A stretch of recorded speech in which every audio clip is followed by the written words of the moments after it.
Nancy कर दूं क्या?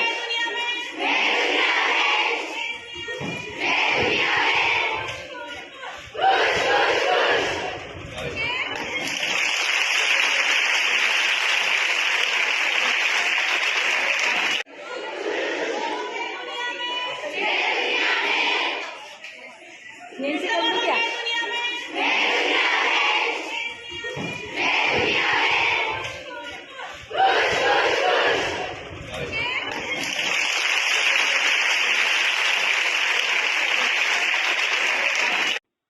सुनीता जी, सबसे पहले तो हम आपको बहुत बहुत बधाई देते हैं, शुभकामनाएं देते हैं कि आपको इस बार के राष्ट्रपति पुरस्कार के लिए चुना गया है शिक्षक दिवस पर। जी सर, शुक्रिया सर, थैंक यू। ये कितनी महत्वपूर्ण उपलब्धि मानती हैं आप? सर वैसे देखा जाए तो मेरे लिए तो बहुत बड़ी उपलब्धि है, और न केवल मेरी संस्था के लिए, जिले के लिए भी एक बहुत बड़ी उपलब्धि है, क्योंकि प्रथम बार मंदसौर जिले से किसी महिला शिक्षिका को राष्ट्रीय शिक्षक सम्मान पुरस्कार से सम्मानित किया जाएगा। आप मंदसौर में कितने सालों से शिक्षण कार्य कर रही हैं और आपका कौन से गांव से आप जुड़ी हुई हैं? सर मैं मंदसौर में मतलब 98 से ही मैं शिक्षा विभाग से जुड़ी हुई हूँ और अपनी सेवाएं दे रही हूँ इस विभाग में। मेरी प्रथम पोस्टिंग जो थी वो शासकीय कन्या उच्चतर माध्यमिक विद्यालय पीपीएस स्टेशन में थी। वहाँ पर मैंने कार्य किया बच्चियों के हित के लिए।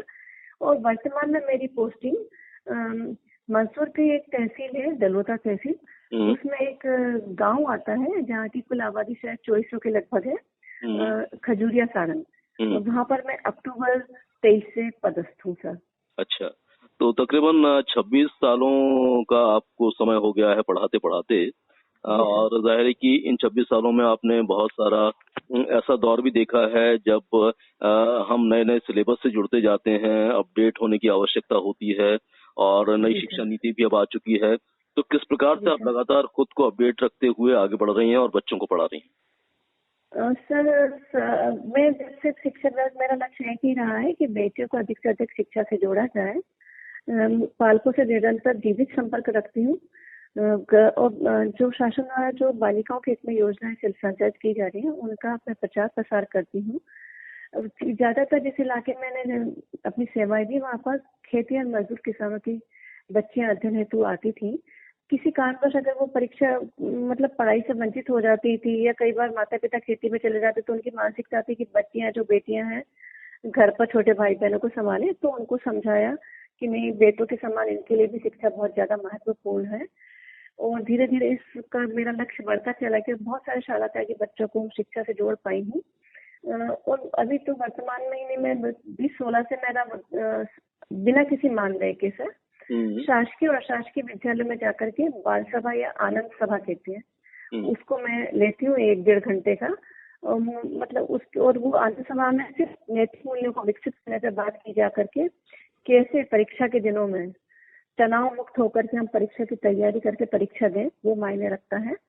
क्योंकि हमें सफल बनना है, बड़ा नहीं। इस लक्ष्य को लेकर चलते कि मेरा हर बच्चा, जिले का हर बच्चा बड़ा नहीं सफल बने, और सफल बन करके जिस भी स्तर पर हो रहे राष्ट्र निर्माण में अपना बेहतर योगदान दे पाए और विश्व में हमारे भारत देश की श्रेष्ठता को स्थापित कर पाए। सुनीता जी, मैं जानना चाहूंगा कि आपने शाला त्यागी बच्चों को जोड़ने के लिए काफी प्रयास किए हैं, तो किस प्रकार से आपने ये प्रयास किए हैं, कौन कौन से कदम उठाए हैं ताकि बच्चे शासकीय विद्यालयों की तरफ ज्यादा से ज्यादा रुख करें और ज्यादा से ज्यादा विश्वास करें कि शासकीय विद्यालय भी उनके भविष्य को संवारने के लिए एक महत्वपूर्ण कड़ी साबित होते हैं?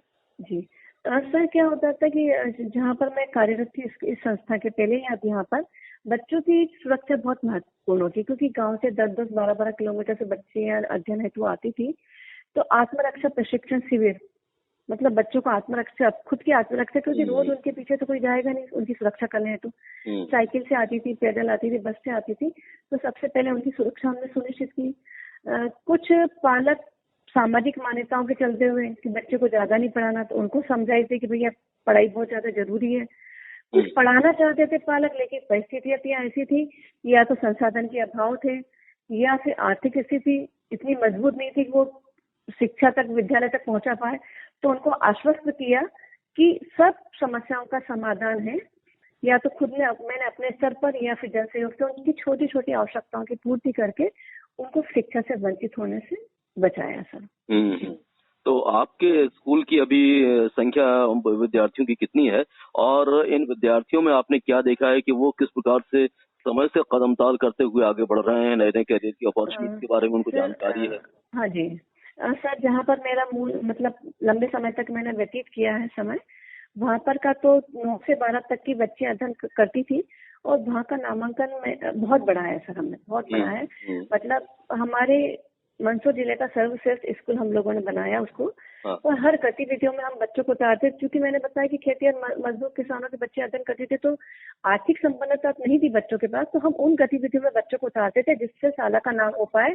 जैसे कि कबड्डी खेल तो राष्ट्रीय स्तर पर गए, क्रिकेट खेल में हमारे बच्चे राष्ट्रीय स्तर पर गए, कोई नाटकीय मंचन होता था। अभी पिछले साल ही राष्ट्रीय जनसंख्या नीति पे साक्षरता स्तर पर हमने राज्य स्तर पर द्वितीय स्थान प्राप्त किया था। मेरे मार्गदर्शन में विद्यालय की एक बच्ची ने युवा संसद, एक प्रधानमंत्री आवास पे आयोजित किया जाता है, तो मेरे मार्गदर्शन में उस बच्ची को मैं खुद लेकर के वहां पर गई सर।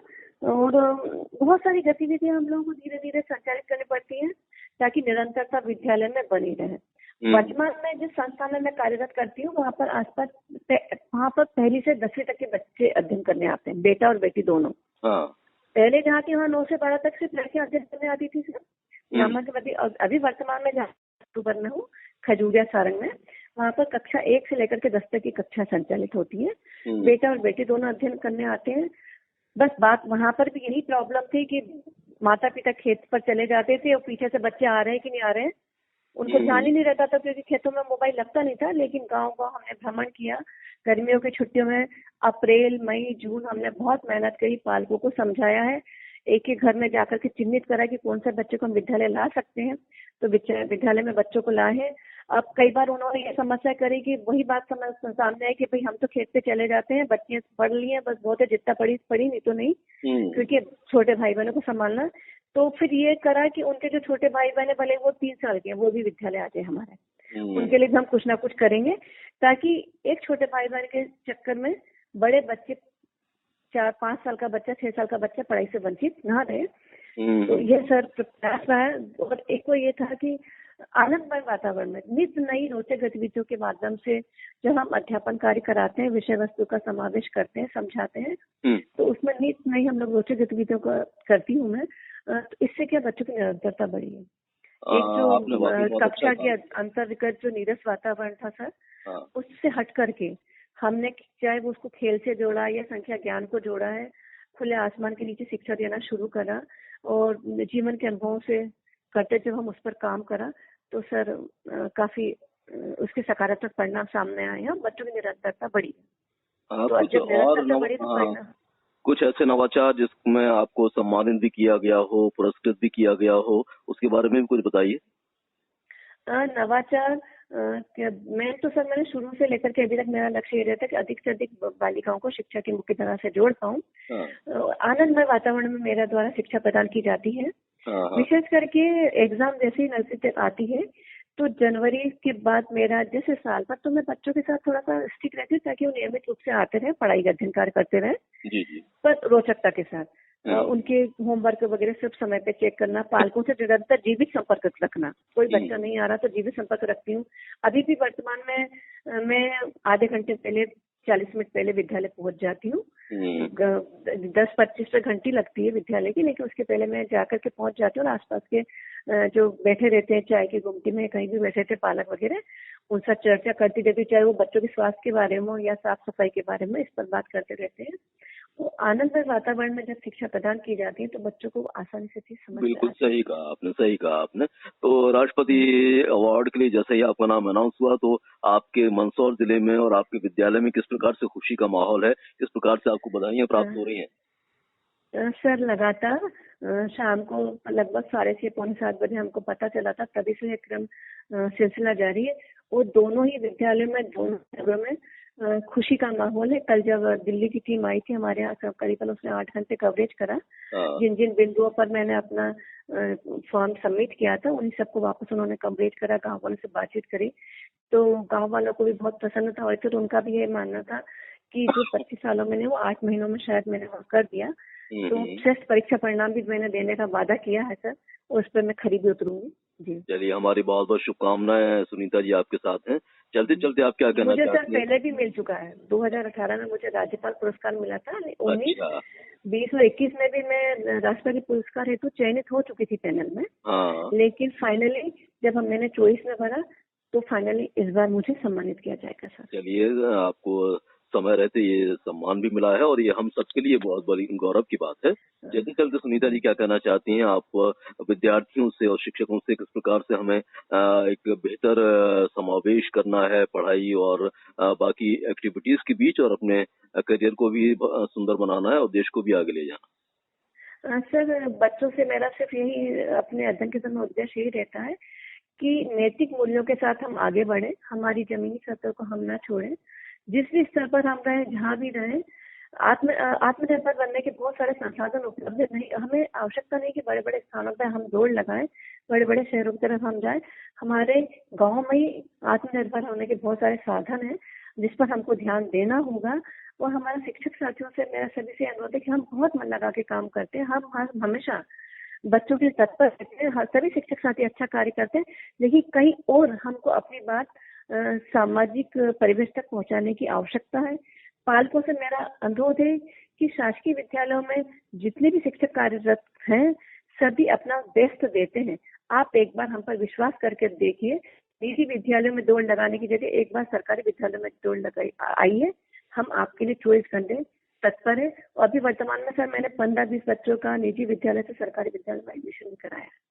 बहुत बढ़िया, बहुत बढ़िया। तो आपके इस जज्बे को हम सलाम करते हैं सुनीता जी और निश्चित रूप से आशा करते हैं कि आने वाले समय में भी आप नित्य नए नवाचार करते हुए बच्चों को शिक्षण कार्य से जोड़ती रहेंगी और नई नई उपलब्धियां आपको भी मिलती रहेंगी। इतना समय देने के लिए आपका बहुत बहुत धन्यवाद। शुक्रिया सर, शुक्रिया।